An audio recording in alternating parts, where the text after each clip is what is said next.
살충제에 오염된 계란 260개를 먹어도 안전하답니다. 이 방송은 260번 정도가 아니라 2600번 반복해서 듣고 또 들어도 전혀 해롭지 않습니다. 정치 팟캐스트의 완전 식품 뉴스 관장. 네, 여러분 안녕하십니까? 대한시사평론가협회 비상대책위원회 대표 권한대행 직무서리 김용민입니다. 우리 출연자들 또 오늘 함께합니다. 지난주 김수민 평론가가 저한테 메시지를 하나 보내왔어요. 김용민은 뭐든 성대모사가 된다고 착각하는 모양이다. 그런데 김용민의 경상도 사투리는 영 아니다. 김수민 평론가가 교정해 줘라. 뭐 이런 글을 이제 김수민 평론가가 남의 글이라면서 이제 보여줬는데 네. 이 본인이 써놓고 남이 쓴 것이냐 이렇게 제가 뭐 아이디가 몇 개입니까? 김수민 그 천연덕스러움이 네. 하늘을 찌릅니다. 예. 지 생각을 인터넷 여론으로 호도하는 시사평론계의 시발단 시발평론가 김수민 씨 어서 오세요. 네, 8월의 독립운동가 김수민입니다. 왜요? 못 보셨군요. 예. 우리 또 그 청취자분 중에 한 분이 사진을 올려주셨어요. 네. 네, 지나가다가 이 독립기념관에서 선정하는 이달의 독립운동가가 있습니다. 네, 이달이 바로 김수민, 네, 의병장이자 동학농민군이었던 김수민 선생이 또 이달의 독립운동가입니다. 네. 이것저것 다 끌어오네. 정말 꼼꼼하시다. 그래요. 네. 사실 이런 컨셉으로 덕분분이 이재명 성남시장입니다. 이재명 시장이 네. 또 이재명 독립운동기사 네. 그분 덕을 봤어요. 생일도 아마 같다네. 그래요. 생일이 같나? 네. 아직이거든요. 아니 그 독립운동가 이재명 선생의 기일이 네. 우리 이재명 시장의 생일이고 기일과 그런 생일. 얘기지. 이 사람아 살아있는 사람이 무슨 기일이 있어. 그러니까. 이 사람 뭐 그런 걸로 엮으려고 그래. 하여간 그렇습니다. 위험했습니다. 예. 저는 그 이해찬 전 총리하고 예. 생일이 같습니다. 그래요? 예, 딱 30년 차이. 그렇군요. 30년 차. 네. 예, 알겠습니다. 자, 며칠 전에 그 시사평론가 협회 회관 네. 휴게실 정수기 앞에서 물이 컵에 넘쳐 흐름에도 불구하고 괴념치 않고 화장을 고치던 이승원 평론가의 모습을 봤습니다. SBS, CNBC에서 네. 앵커하는 사람이 그래서야 되겠는가 이렇게 제가 지적했더니 곧바로 경비를 불렀어요.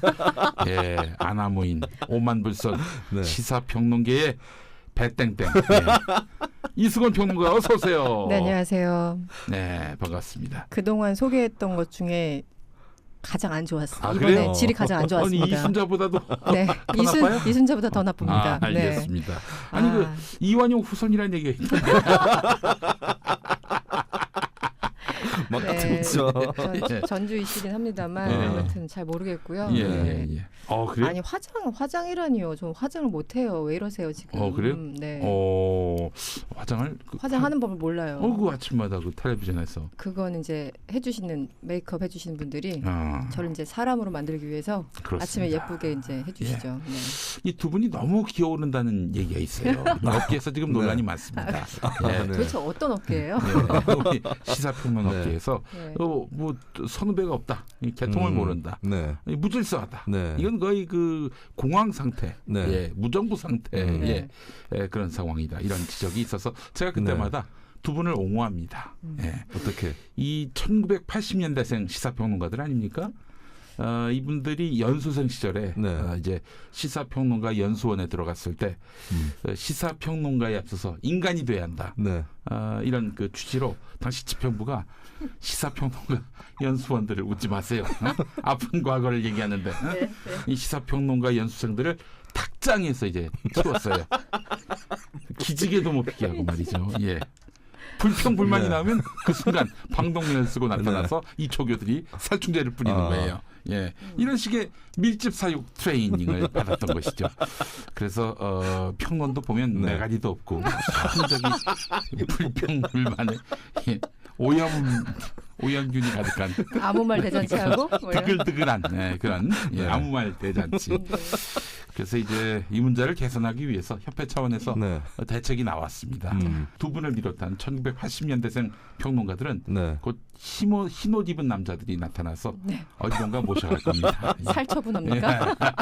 처분을 기다리시기 바라겠습니다. 참 감사한 게 저는 70년대생인데 아, 그래요? 80년대생으로 소개시켜 주셔서. 아, 그래요? 네. 어떻게 된 거야 이게?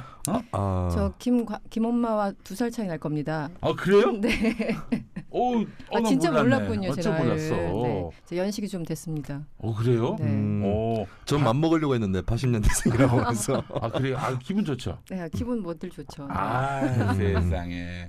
저렇게 그러셨구나. 눈이 커지는 거 처음 봤어요. 아이고, 김엄마가. 반갑습니다. 예, 반가워요. 예. 그럼 저기 한 명만 그럼 처분하면 되겠군요. 한 명만. 한 명이네요. 네. 그래서 근데 80년대생. 저는 굉장히 큰 사명감을 띠고 있는데 이 30대 평론가가 별로 없잖아요. 지금 이 바닥에. 예. 그런 상황에서 그 새싹 브레이커로 유명한 김용민 관장한테 제가 지면 제 그 아랫세대들 지금 20대로서 지금 시사평론계 진입을 준비하고 있는 이 수많은 사람들이 같이 죽습니다. 도미노 같이 쓰러져요. 그래서 보니까 저하고 김용민 관장 사이에 세대에 있는 평론가들이 김용민 관장이 갈굴 때 속수무책으로 당하더라고요. 그러면서 저렇게 살면 안 된다. 나라도 분연이 일어나서 아까 말씀드린 그 의병장 김수민처럼 분연이 일어나서 내 뒷세대를 위해서라도 내가 싸워야 된다. 그 저의 흑역사 중에 하나인데 저는 사실 한 10여 년 전에 20대 개새끼론을 이제 딱 그 세대가 제 세대예요. 그 세대가 제 세대입니다. 아니 그게 바로 이런 애들이야. 그래서 우리가 술 먹으면서 김용민을 단체로 씹고 그랬었습니다. 그래서 이거 억울해서 정말 분하고 서러워서 시사평론계로 진출해야겠다 이런 결의를 했었습니다. 진짜 시작부터 그 시사평론가 육성 시스템 이걸 좀 빨리 뜯어 고쳐야 할 것 같습니다. 공장식 밀집 사육된 이런 평론가들의 평론으로 온 세상이 혼탁해지고 있어요. 이거 바로 잡도록 하겠습니다. 저희 30대는 별로 없어가지고 마당에 풀어놓고 키웠습니다. 그랬어요? 많지 않아서 그것도 얘기 되네. 친환경 축산입니다. 저희는. 지금 보면 우리 저 이승원 평론가나 저나 한 반에 몇 명이었어요? 초등학교 때요? 그때 50명. 50명. 우린 55명. 그 정도였죠. 1970년 그 엄정화 이누님 세대가 그 세대. 요 세대는 거의 그 한 반에 70명. 와, 진짜 70명. 많네. 그 중학교 고등학교가 오전반 오후반이 있을 정도였어요. 근데 제 세대는 한 그보다는 적었어요. 한 80만 됐고 한 반에 한 55명. 이승원 평론가는 50명. 네, 50명에서 53명 정도? 그 정도? 그래요. 어떻게 뭐 키 순서입니까? 아니면은 이름 순서입니까? 아니면은 제가 제일 앞에만 앉았던 걸 보니까 키 순서 맞네요. 그래요. 너무 힘들었어요. 그래요? 네. 지금 키가 작은 편은 아니잖아요. 근데 고등학교 그게 좀 작은 편이긴 한데 중학교 때는 정말 작았거든요. 그래서 맨날 2번, 3번. 2번, 3번. 네, 그래서 이제 선생님 눈피서 잠을 자야 되는데 그걸 못 해가지고 그 잠을 잘 못 자서 지금 발육이 지금 멈췄어요 그때. 가슴이 공장식 축산의 가장 큰 문제가 잘 때 자야 하는데 못 재운 거예요. 그러니까. 막 불을 켜놓고 못 자게 하죠. 고문이죠, 고문. 자, 우리 김수민 평론가는 한 반에 몇 명이었습니까? 초등학교 때 처음에는 한 50명 넘었었는데 이제 학교들이 생기면서 저도 오전 오후반을 했었어요. 1, 2학년 때는. 어느 동네였어요 당시에? 경북 그때 구미에서 예. 학교 나오셨어요. 그런데 조금 지나니까 이제 졸업할 때쯤에는 한 반에 35명 그 정도로 줄어 있었습니다. 그렇구나. 한 반에 35명이면은 뭐 선생님이 한 달 안에 학생들 이름을 다 외우겠군요. 35명 정도. 한 달이 아니라 일주일 안에 외워야 되지 않나요? 근데 저희 고등학교 2학년 때 선생님은 11월 크리스마스 씨를 나눠줄 때 그때까지도 못 외우셨어요. 못 외우신 정도가 아니라 무슨 일이 있었냐면은 9월쯤에 이제 아침에 일찍 안 나오셨어요. 우리 선생님은 한번 9시쯤 나오셨어요. 수업이 시간 다 돼서 담임인데 그래서 뭐 조회 이런 거 거의 없었습니다. 근데 어느 날인가 이제 종례는 하세요. 종례를 하는데 건물이 2개가 있었어 학교가. 근데 이제 1학년하고 3학년은 한 건물, 2학년이 이제 별관에 있었는데 2학년한테 보충 수업을 마치고 이제 건너와서 종례를 하려고 그랬는데 아이들은 이제 빨리 가고 싶은 거예요. 선생님, 저희 갈게요. 그냥 갈게요. 그러니까 선생님이 듣고 무슨 소리 하는 거야? 들어가. 손짓으로 이제 들어가. 했는데 애들이 이 선주 씨 나가 집에 가 이거 똑같은 거야. 네. 다 갔어. 딱 와서 이분이 황망한 표정을 지으면서 이 나쁜 놈들 내일 두고 보자고. 그래서 한 학년 초에 7시 반까지 오라고 그랬는데 7시 반에 오신 거야. 오셔가지고 안 온 아이 2명. 네. 반드시 응징하겠다. 2명을 기다리고 있는데 저 멀리서 2명이 와요. 또 공교롭게도. 보자마자 그냥 그래 지금은 없습니다만은 체벌인데 수제 기타가 있듯이 수제 사랑의 매 주먹질로 정말요? 주먹질로 네. 예. 족제도 있습니다. 발로도 차고 네. 그냥 수제로도 너무한다. 거기 그걸로도 모자라서 몽둥이를 갖고 와서 부러질 때까지 둘을 때리신 거예요. 네. 완전 화풀이네요. 네. 아주 그분의 아주 그렇게 화나는 모습 처음 봤습니다. 이 2명 보고 다 때린 다음에 방으로 들어가라고 교실로 들어가라고. 그러니까 이 2명이 뭐라고 하는지 아십니까? 제 옆반 주번인데. 어떡해. 주번을 때렸어. 웬일이야. 자기 학생인지도 모르고 때린 거야. 대신 맞았네. 대신 맞았어. 전달. 예. 진짜 분명은 억울해서 그냥 어떡하나. 그날 학교 안 왔습니다. 이 다음 날 오면 네. 큰일 날 거 아니에요. 게다가. 그렇죠. 근데 그날 밤에 마침 우리 선생님이 아리랑 치기한테 당해가지고 한 달 있다 울었어. 무슨 드라마 같아요. 지금 얘기가. 걔들 아니에요? 아령치기 배들이. 아리랑 치기 같은 주번 애들? 2명. 아니 전혀 아니야 그건. 어떻게 뭐- 와, 수상한데. 예. 네. 실화 같지가 않아. 정말 예. 재미있는 일들이 있었습니다. 그래요. 우리 애들 이렇게 다양한 세대가 모였다고 말할 수 있을까? 여기 이 자리요? 네. 다양한. 근데 두 분이 생각보다 차이가 별로 안 나셔서. 네. 네. 혹시 그- 이승원 평론가님이 더 많으신가요? 그렇진 않을 겁니다. 네. 네. 아니 김용민 PD님보다 나이가 서너 살 많으신 분이 네. 저한테 이승원 내 친구라고 잘 대해주라고. 진짜? 네, 그렇게 얘기를 하시더라고요. 어떻게 된 거예요? 자, 모르겠습니다. 안 이제는 돼요. 우리가 민증 까기? 거룩한 의식으로 네. 민증 까기 의식을 깠더니 제가 제일 많고 이런 거 아니야? 아니 청취자분들이 제 목소리 때문에 네. 제가 김용민 관장님보다 나이가 더 많은 줄 네. 아는 사람도 있어요. 목소리만 들으면 그럴 네네. 수 있죠. 네. 그렇습니다. 저는 이제 74년 7월 2일에 강원도 춘천시 온이동에서 태어났어요. 춘천 분이셨군요. 춘천입니다. 네. 그래서 자유한국당 김진태 의원의 지금 거취에 굉장히 관심이 많습니다. 또 나가시려고요? 자유한국당 그 이름 달고. 농담으로 네, 아니지 네, 농담으로. 예. 자 농담이었고 하여간 우리가 여간 지금 밀집 세대였습니다. 네. 우리가 솔직히 얘기해서 그렇죠. 사람 너무 많았어요. 너무 많았어요. 네. 근데 또 그때가 또 행복했다는 애들도 있어. 재미도 있었고요. 네. 근데 요즘 한 30명 있으면 되게 그러니까 우리 세대 생각하면은 30명이면 너무 좀 썰렁할 것 같다는 생각도 드는데 어떻습니까? 저는 근데 하여튼 응사나 뭐 응팔까지는 아니었고 뭐 응칠이나 이렇게 보면 약간 비슷한 세대니까 그때 보면 되게 좋더라고요. 그냥 옛날 생각나고 재밌었던 기억 나가지고. 그래요. 이렇게 나이를 우리가 얘기하기보다는 각자 그 사춘기 시대에 그 흥얼거렸던 노래 중에서 가장 좋아하는 노래 한번 한 곡씩 얘기해 보시면 어떨까요? 저야 뭐 고1 때였나? 고1 때였나? 서태지죠. 서태지. 네, 서태지는 신이었죠. 서태지. 네. 그래요. 서태지. 처음부터 끝까지. 나이 나오네. 네. 그래요. 나이 바로 나오죠. 네, 네. 비슷한 것 같은데요? 서태지요? 저는 넥스트. 넥스트. 넥스트. 그때.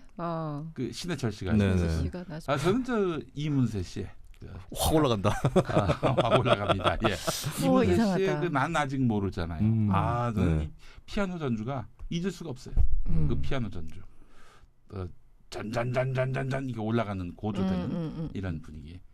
공감이 안 되는군요. 근데 이문세 노래는 세대 불문하고 다 좋아하지 않나요? 사실은 그런 느낌이 있어요. 그래요. 저도 교생 실습 그때도 그 학교의 스쿨 밴드가 이문세 씨 노래 연주를 하더라고요. 붉은 노을 이런 거. 네, 그 리메이크도 많이 됐으니까.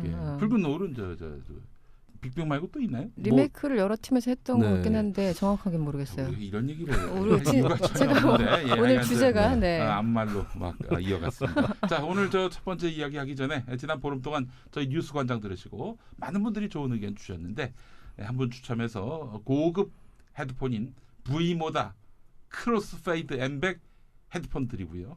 20분 추첨해서 제가 쓴 책 김어준 평전 드립니다. 당첨자는 8월 22일자 파티 공지사항을 확인하시면 되겠습니다. 자, 오늘 첫 번째 이슈는 그런 의미에서 우리 최근에 살충제 계란 파문 그 얘기를 한번 해보도록 하겠습니다. 계란을 많이 드십니까? 자취생들의 필수품이죠. 네, 요리를 잘 못하거나 이런 사람들은 이제 그걸로 영양 보충하는. 근데 아니, 우리 이승원 평론가는 자취생을 자처하셨어요? 이게 독거라고 이제 곧 독거노인 됩니다. 요즘 막 고독사 뭐 너무 갑자기 우울해요. 네. 제가 기자 생활할 때 출입처가 너무 이제 막 과천도 갔다가 여의도도 갔다가 출입처가 왔다 갔다 해가지고 한 5, 6년 전에 이제 집에 살다가 전 서울인데 나왔죠. 근데 나왔는데 가장 문제가 지금 밥 먹는 거더라고요. 물론 집에서 먹을 시간도 별로 없었지만 주말이나 그래서 거의 계란으로 때웠던 것 같아요. 몇 년을. 근데 제가 무슨 이유인지 이제 그것도 귀찮아서 작년 말부터 안 먹기 시작했는데 어쨌든 요즘 그 살충제 계란 얘기 나오니까 내 몸에 도대체 무엇이 얼마나 쌓여 있을까 살짝 걱정되긴 하더라고요. 네. 그래요. 안 죽는 걸 보니까 벌레는 아니네요. 그럼 됐지 뭐. 거기에 만족해야지. 물 뿜을 뻔했어요 지금. 그래요. 자, 김수민 평론가. 계란 좋아해요? 저는 자취할 때는 오히려 잘 안 먹었어요. 왜냐하면 거의 요리를 안 했기 때문에 프라이조차 하기 싫은. 귀찮아? 귀찮아서 라면에 풀 때 말고는 풀지 않는. 그렇군요. 근데 집에서 있을 때는 이제 어머니께서 밥을 해주시니까 좀 자주 먹죠. 아침마다 먹는다고 봐야 되고 그리고 제가 개인적으로 육식을 좀 줄였어요. 근데 육식을 줄이면서 대신에 계란이 조금 늘었어요. 약간 보충을 해줘야 되니까. 아니 그게 그거 아닌가? 조금 다르죠. 달라요? 하여튼 육식의 범주에 들어갈 수도 있는데 약간 이제 애매모호한 범주에 있고 이제 넓은 의미에서의 채식인 분들 중에 달걀까지는 드시는 분도 계세요. 그래요. 이 채식에도 종류가 많더라고요. 아예 동물성을 완전히 폐지하는 분들이 있는가 하면 생선까지는 괜찮다는 분도 있고 페스코, 뭐 계란까지는 괜찮다는 분도 있고 여러 가지 이야기들이 많죠. 강하게는 우유가 들어간 제품 안 드시는 분도 계시고요. 그러니까 종류가 그렇게 따지니까 10매까지가 되더라고요. 제일 극단적인 것 중에 하나는 과일 같은 것도 떨어진 과일이 아니면 안 드시는 분도 있습니다. 그분들은 거의 종교인이네요. 그렇죠. 그러니까 자라고 있는 뭐가 나무로부터 영양분을 공급받는 이런 과일을 따는 것조차도 그거는 그 생명을 건드리는 일이다. 뭐 이런 아주 희귀하겠지만 그런 분도 계신. 그런 저는 어떻게 살지? 안 삽니다. 그렇게 사느니 안 살아요. 하여튼 뭐 이번에 그 계란 파동을 겪으면서 달걀에게 얼마나 우리 인간이 가혹한 행동을 했었는지를 또 돌아보게 되는 계기가 됐고 결국 공장식 축산의 소산 아닙니까? 조류 인플루엔자도 그렇고 또 이번에 이 살충제 계란도 그렇고요. 여러 그 살충제 물질 이야기들이 나오는데 종류가 많아요. 먼저 그 얘기도 한번 해보죠. 가장 많이 언급되는 게 비플오닐이라고 하는 거잖아요. 근데 지금 오늘 그 오전에도 제가 어떤 전문가들과 잠시 얘기를 했었는데 이게 기준치가 있는 것도 있고 없는 것도 있고 그리고 관련해서 살충제를 어디까지 쓸 수 있는지 그런 것들을 알아보기 위해서 왜 홈페이지 들어가 보면 그게 자료가 쭉 나와 있긴 한데 대충 게 떠넘기기 있죠. 자기네들이 이제 그 정확하게 적어놓은 것도 있지만 살충제 그 기준 요건 자체를 뭐 외국에 있는 그 외국 사이트와 링크 시켜서 사실상 직접 들어가서 확인하기 굉장히 어려운. 왜냐하면 이 다 키우시는 분들이 일일이 그 전문가들이 아닌데 그걸 일일이 찾아가지고 볼 수가 없잖아요. 심지어 전문가들조차도 가서 확인하기 어려운. 그러니까 물론 이제 이것을 알면서도 은근히 쓴 그 사람들 문제도 있지만 그 기준 자체가 지금 굉장히 모호하거나 있어도 지켜지지 않는. 그러니까 한마디로 이렇게까지 관리가 안 됐었나. 총체적 부실이란 말 너무나 흔한 말이긴 한데 이번 살충제 계란 보면은 황당할 정도로 그 정비가 안 돼 있다라는 느낌을 받았어요. 그래요. 이게 국가적으로 기준이 잘 확립이 안 돼 있어요. 저는 좀 다른 분야에서 조사를 한 적이 있었는데 공원에 농약을 치는 거를 제가 시의원 때 그 농약 성분이나 이런 것들 조사를 한 적이 있었거든요. 국가에서는 되게 좀 느슨해요. 기준이 느슨한데 그래서 EU라든가 이쪽에서 국제 암연구소 이런 데서 한 걸 자료를 토대로 해서 조사를 해야 되고 그래서 발표를 하잖아요. 발표를 하면 난리가 납니다. 농약 회사들에서. 심지어 당신 때문에 우리 회사 망하게 생겼다고. 근데 그쪽에서 하는 얘기가 우리가 이 성분을 쓴다고 문제가 됐는데 우리보다 더 독한 것도 있다고. 그래서 그 얘기들을 다 종합해서 정리를 해보면 완전히 엉켜가지고 어디부터 손을 봐야 될지도 알 수 없는. 네. 이게 마치 그 미국의 총기 회사를 네. 연상하게 만드네요.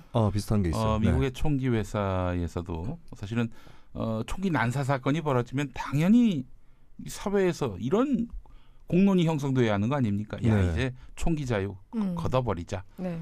이 총기를 그냥 거의 무제한으로 소유하게 만들다 보니까 그냥 아무나 총기를 들고 와서 쏴대지 않는가. 이렇게 뭔가 여론이 일어나야 되는데 그런 여론이 일어나지 않고 일어나기도 전에 총기 회사가 또 새로운 아젠다 세팅을 하는 거예요. 그렇죠. 온 국민이 다 총을 갖고 있었다면 어땠을까? 그러면 쏘는 놈을 상대로 해가지고 네. 이렇게 제지할 수 있지 않았겠는가? 뭐 몇 사람밖에 총기가 없으니까 이 사태가 벌써 더욱 악화될 수밖에 없었다. 이런 식의 이야기를 하고 있는 거예요. 네. 야, 참 무섭습니다 보니까. 너무 쉽게 넘어가죠. 예, 그런 그 논리에. 예. 네. 또 이제 총기 회사들이 또 주로 공화당 쪽에 크게 또 인프라가 깔려 있기 때문에 네. 공화당에서 또 대적을 할 수가 없어요. 절반 정도가 사실상 총기 회사의 지분을 갖고 있는 정치 세력이다 보니까 이러다 보니 미국에서는 그 사고가 계속될 수밖에 없는 그런 문제가 있는 겁니다. 예, 하여간 농약 회사의 힘이 세지면 세질수록 네. 우리 국민의 식품 안전은 더욱 위협받을 수밖에 없다. 근데 공원에 그렇게 농약을 많이 칩니까? 농약을 뭐 많이는 안 치더라도 근데 좀 독성이 있거나 또 뭐 꿀벌의 번식을 방해하는 이런 물질들이 들어가 있는. 근데 공원 이름은 생태공원 이렇게 돼 있는. 이름은 생태공원이고. 네, 그래서 제가 이제 그게 문제가 있다고 생각을 해서 예. 몇 차례에 걸쳐서 그거를 조사해서 발표를 했던 적이 있어요. 그래요? 네, 근데 이게 하여튼 산업사회 우리가 그냥 환경을 보호하자, 뭐 건강하게 살자 이러면은 동의 안 하는 사람이 없잖아요. 네. 근데 이게 산업사회의 자본, 기업의 이해관계랑 부딪히기 때문에 네. 해결하기가 대단히 어렵습니다. 그래요. 저도 그리고 전화 받는 입장에서 당신 때문에 회사 망하게 생겼다는 말 들으면 좀 당황이 되죠. 네. 산업 합리화라고 해야 될까요? 네, 그 과정에서 정리를 하긴 해야 되겠죠. 그래서 낙선된 거예요. 우리가 망하기 전에 저 친구부터 망하게 해야 되겠다 해가지고 김수민 낙선 운동을 벌여가지고 낙선이 된 거예요. 낙선 운동을 벌이지는 않았습니다. 예, 아무리 밑에서 한 거지. 밑에서. 나 그 공원에 가서 네. 배추 많이 따먹었는데. 아니 최근에 아니 배고프셨어요. 왜 굳이 또 공원 가서 배추까지 따주셨어요? PD님한테 네. 감사달라고 하면 보이는데 먹을 게. 이거는 공공재산인데. 그래요? 그거 먹으면 안 돼요? 네. 이거 그거는 절도에 해당하는 겁니다. 예. 20년 전에 먹었어. 공소시효가 20년 전에. 공소시효가 시효 지났어요. 예. 네. 아이고, 그때는 안 뿌렸겠지. 그때는 안 뿌렸겠지. 예. 그런 생각이 근데 들었습니다. 우리 이제 이런 거 생각하면 그러니까 그런 얘기를 하잖아요. 세상에 독성이 없는 건 없다. 그러니까 이제 기준치라는 걸 이제 해놓고 하는 건데 그것도 사실 뭐 일리가 있는 말이죠. 사실 우리 몸 자체도 독성이 있는 부분들이 되게 많잖아요. 신체 네. 자체도. 그렇지. 그러니까 이제 결국 이제 기준의 문제인데 그 기준을 누가 만드느냐, 누가 제한량을 만드느냐 이런 건데 이번에 저는 민간 업체들에서 소위 말하는 뭐 친환경 이런 거 인증을 준다고 하잖아요. 네. 이제 그것을 관리 감독하는 게 위에 이제 정부에서 하는 건데 오늘 아침 이제 기사를 보니까 그런 내용이 있었어요. 그러니까는 농관리원인가요? 국립농산물품질관리원. 네, 국립농산물품질관리원 이름도 참 길어요. 거기서 네. 이제 관리 감독해야 되는데 은퇴하신 분들이 그 밑에 민간기관에 가서 네. 이제 인증 이런 작업을 하잖아요. 근데 어느 날 이랬대요. 그러니까 거기서 한 3급 정도 하신 분이 은퇴를 해서 그 밑에 민간 기업에 갔어요. 이제 거기서 이제 인증 작업을 합니다. 네. 근데 이제 그 다음에 7급, 그러니까 자기보다 한참 후배가 이 농가원에서 이제 파견 나온 거예요. 얘네들 제대로 하고 있는지. 예. 그러니까 3급 선배가 거기 떡하니 앉아 있으니까 이 7급 후배가 네. 무슨 얘기를 하겠어요. 예. 그래서 인사만 대충 하고 나가더라는 겁니다. 그러니까는 얼마나 이것이 제대로 안 될 수밖에 없는 그런 구조인지가 일단 그 소위 말하는 뭐 농피아라고 뭐 전체를 매도하고 싶지는 않지만 이런 구조적인 것 때문에 관리 감독이 안 되는 건 어떻게 보면 당연한 거다. 다시 정리해 보면은 농림축산식품부 산하기관인 네. 국립농산물품질관리원 출신 퇴직자들이 민간 인증기관에 대거 포진하면서 유착이 진행될 수도 그렇죠. 있겠다. 네네. 그러니까 이제 국립농산물품질관리원이 정밀한 거의 그 현미경식, 저인망식 검증을 해야 되는데 민간 인증기관이 제대로 인증하고 있는지 인증된 제품들이 또는 농산물들이 과연 그 인증에 합당한 그런 품질을 유지하고 있는지 들여다봐야 되는데 우리 선배님들 알아서 잘하셨겠지. 뭐 후배가 가서 괜히 또 검증하고 그는 불손한 거지. 이런 태도는 매우 바람직스럽습니다. 우리 시사평론업계는 이런 게 없어요. 이런 문화가 없어. 어떻게 그 선배를 짓밟고 올라가가지고 이건 아주 거의 정글과도 같은 이런 상황입니다. 너무 일방적으로 생각하시는데 본인이 후배를 짓밟은 거는 생각을 안 하시네요. 짓밟히니까 생존의 위협을 느껴서 기어오르는 거 아닙니까? 밟으면서 밤쟁이 넝쿨처럼 밟히면서 크는 거지 인간아. 나도 밟혔어.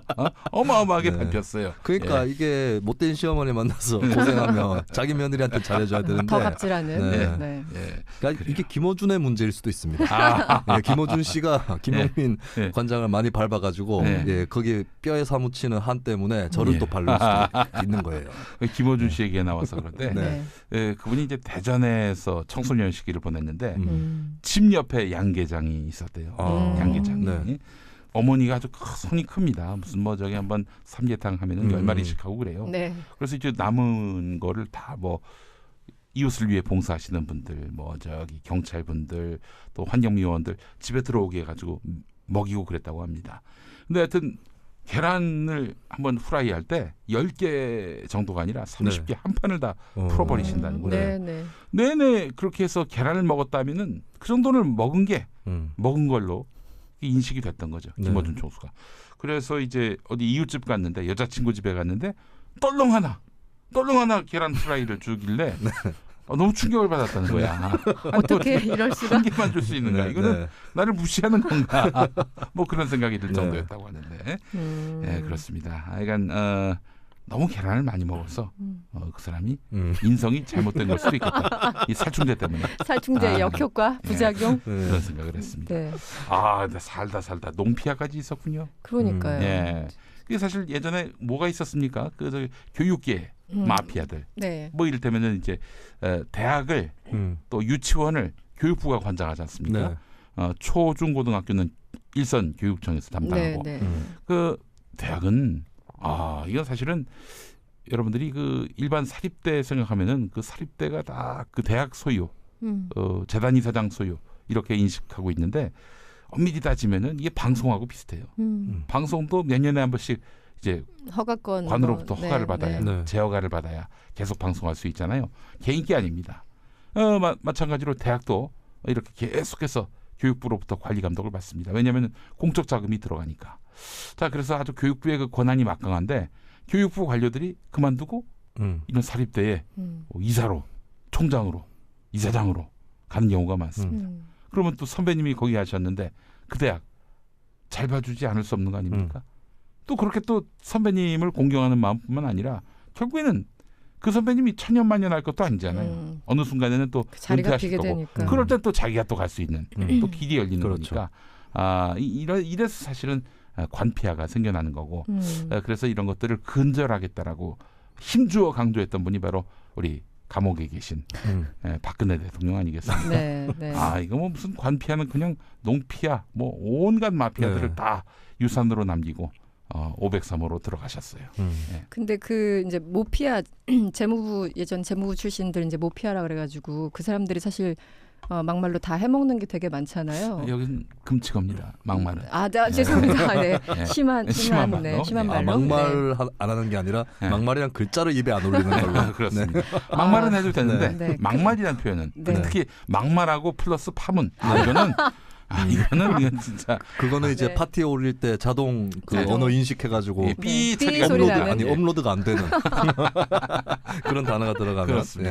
그래서 재무부 출신들 그 모팟 걔네들 영어 그 철자 이제 앞에 모자 붙여가지고 MO 못 쳐서 이제 모피아 이렇게 얘기를 했는데 그게 털모자가 아니었군요. 아니었습니다.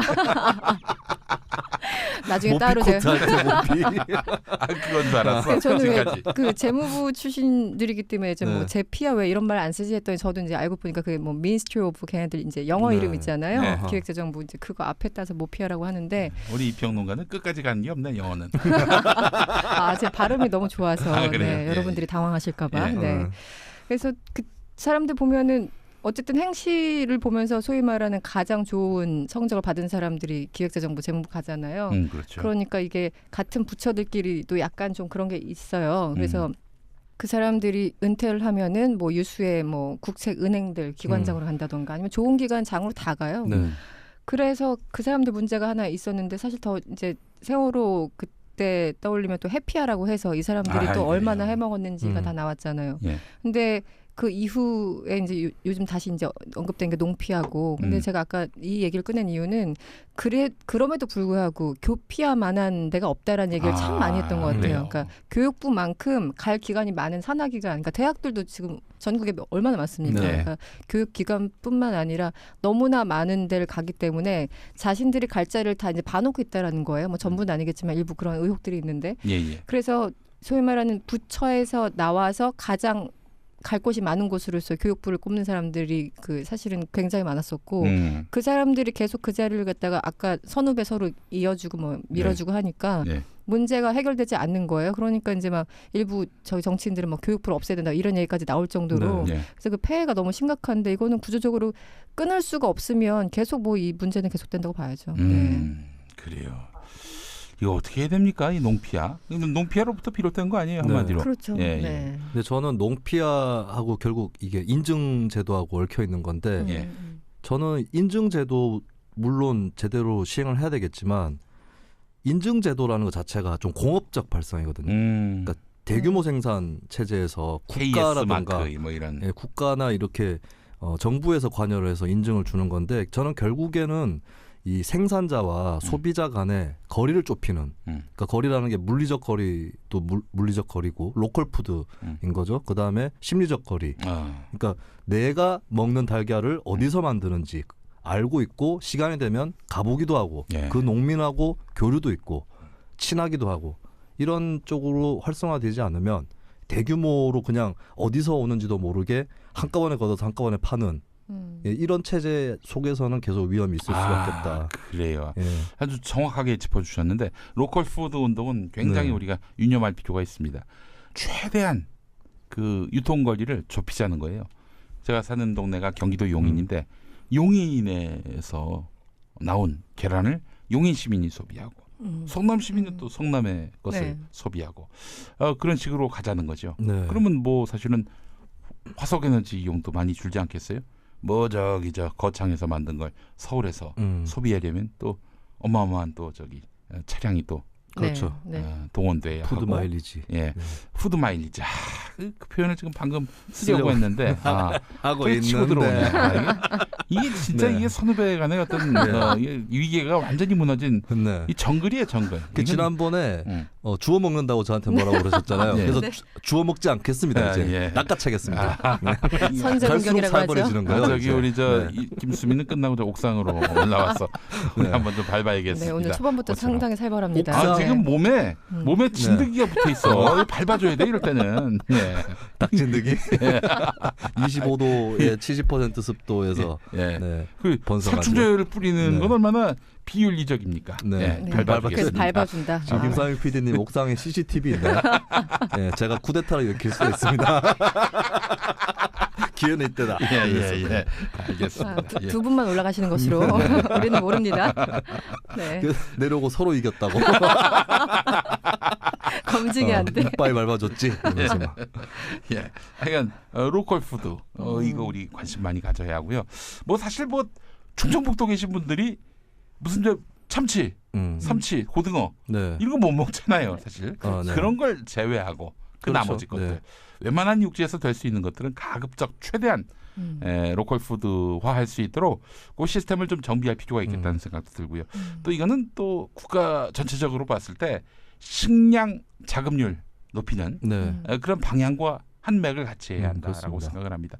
우리 잘 아시겠습니다만은 자급률 100%의 음식이 한 두 가지 있어요. 뭐죠? 쌀, 계란. 뭐 쌀하고 계란을 저기 브라질 가서 수입하지는 아니 뭐 쌀이야 뭐 수입할 수 있겠지만 수입쌀. 당장 그 LA에서 들어온 쌀 드셔보셨어요?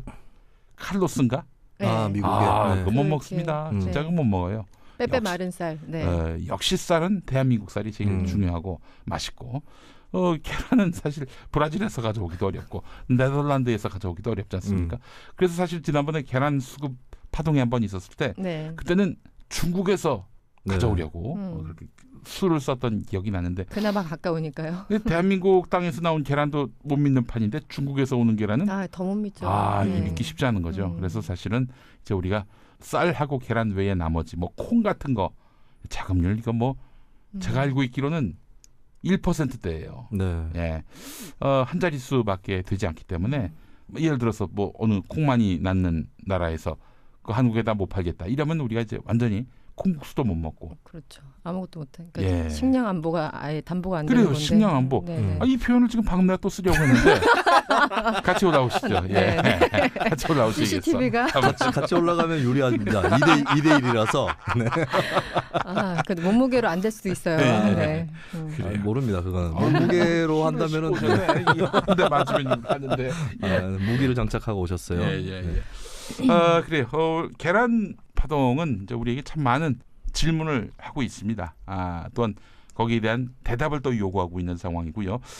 그런 의미에서 우리가 계란 문제와 관련해서는 이게 단순히 어떤 특정한 식품에 국한되는 그런 문제가 아니라 우리 전반의 먹을거리의 문제와 연관돼 있고 아울러 식량 안보와도 직결되어 있는 문제라는 점을 감안하면서 함께 머리를 모아서 이거 어떻게 대책을 세워야 되지 않겠는가. 뭐 해마다 그냥 AI 파문이 터지고 이럴 때마다 그냥 살처분으로 그냥 어마어마한 생명이 또 이렇게 땅에 묻히는 이런 참사를 우리가 지켜봐야 하는데 이 고지를 끊을 수 있는 방법은 없는지 그런 사례가 있죠. 다른 나라에.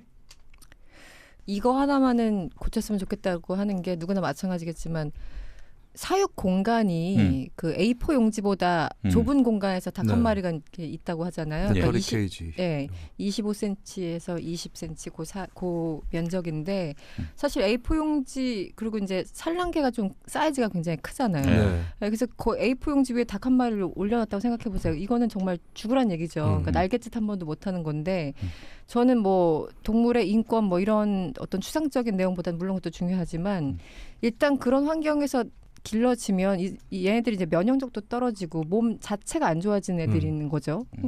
동물들의 어떤 스트레스나 정신적 물질적 그 상태가 안 좋아지면 그 거기서 나오는 달걀이나 이런 게 영양이 아무리 있다고 해도 그렇게 좋을 수 없다라는 거예요. 그리고 AI 같은 건 이제 문제 나왔죠. 이거 매번 변종에다 매년마다 그런 얘기를 하는데 변종으로 계속 이렇게 나오는 게 그런 환경에서 아이들을 이제 자라게 하니까 서로 병을 옮기고 변종이 생기고 그래서 우리는 한번 뭐 처음으로 맞닥뜨리는 것이어서 여기에 대해서 제대로 된 뭐 약도 없다 이런 식의 어떤 얘기들이 매년 반복되는 것 같은데 저는 최소한 사육 공간을 넓히는 거 거기서부터 좀 시작했으면 좋겠다. 그럼 이제 이런 얘기를 사실 작년에 나왔는데 지금 개정도 못 하고 있다고 하는데 또 이제 이런 얘기를 하면은 반론이 분명히 있죠. 아니 그러면은 돈 많이 들지 않느냐. 그것을 소비자들이 얼마나 감당할 수 있는지 그게 합의가 돼 있느냐 뭐 이런 건데 이런 문제는 좀 깨놓고 얘기를 했으면 좋겠다. 물론 이제 그 공간을 넓힌다는 얘기는 바로 비용이 올라간다는 얘기긴 하지만 얼마나 건강한 음식을 먹을 수 있는가 그 문제를 가지고 좀 논의를 해볼 필요가 있지 않을까라는 생각을 이제 저 혼자 해봤습니다. 그 농업 정책의 핵심은 저는 보조금이라고 생각하거든요. 외국에도 농업이 발달한 유럽이나 이런 데는 농가에 지급되는 직불금이나 이런 게 많아요. 저는 친환경 축산으로 전환하려면 역시 돈이 드는 것이고 국가에서 보조해야 된다. 먹거리에 관한 문제이기 때문에 그 부분에 대해서 결국에 이제 우리 혈세가 투입이 돼야 되니까 빨리 토론해야 되겠죠. 그리고 EU 같은 데서는 배터리 케이지 닭장, 좁은 닭장이나 돼지들을 가둬서 키우는 스톨 이런 게 금지되는 추세입니다. 한국도 빨리 그렇게 도입을 해야 되겠고 아까 식량 안보 얘기가 나왔는데 저는 이것도 한번 고려했으면 좋겠어요. 우리가 식량 자급률이 낮은 이유가 사료 때문입니다. 결정적인 부분 중에 하나가. 사료를 스스로 생산을 별로 못하고 있거든요. 그러면 지금 축산 농가가 축산 규모를 축소하는 대신에 사료 농사를 직접 짓는 겁니다. 그래서 그 사료로 바로 먹이는 거죠. 사료 자급형 축산 이것도 한번 고민을 할 때가 아닌가 싶어요. 그래요.